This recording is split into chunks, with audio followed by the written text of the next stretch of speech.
Amazing audio recordings have surfaced of a phone conversation nearly a half-century ago between President Richard Nixon and future President Ronald Reagan. The recordings were released by the National Archives, and they capture the two men using racist language.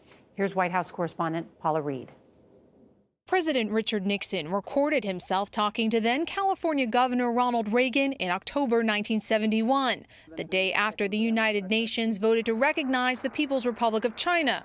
Reagan had phoned Nixon at the White House to vent his frustration at African delegates who celebrated the vote. Last night, I tell you, to watch that thing on television as I did. Yeah. To see those monkeys from those African countries. Damn them, they're still uncomfortable wearing shoes.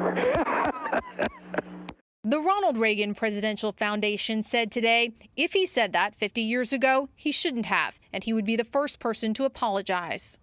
After talking with Reagan, Nixon called Secretary of State William Rogers and adopted Reagan's racist language. He saw these, as he said, these cannibals on television last night, and he said, they weren't even wearing shoes, and he says, here, the United States is going to submit its fate to that. Later that month, Nixon laughed at these comments from his best friend, Bibi Rebozo. You know, that reaction on television proves how they ought to be still hanging from the trees by the tail. Even in 1971, that language would have shocked the general public. President Trump has, of course, come under fire for his racist tweets, but he said yesterday he is the least racist person there is in the world.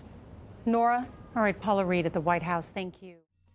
After that clip, I played some recorded conversations during the Nixon administration. Richard Nixon talking to Ronald Reagan and a whole bunch of other politicians during his administration. And they just was talking crazy about black folks. It's old Ronald Reagan. Did you see those monkeys when they heard the decision given? Oh, those monkeys look like they need to be hanging from the tails with trees. They're not even used to having shoes on. And I'm sorry I don't have the white jokes together, but you can go back to the Ronald Reagan anti-black jokes talking to Richard Nixon. And Richard Nixon was falling out of his seat. This is normal. These are the highest level of politics, talking crazy about non-white people, in particular, people subject to black classification from Africa. They talking about people subject to black classification from Africa that's representing their nations. What you think they talking about people who are subject to black classification in the United States who ain't representing nothing but mistreatment? What political plan did they have for those people who found themselves subject to non-white, in particular black classification in the United States? Benign neglect and nigger knockers upside your head. Now that's either true or it's not true.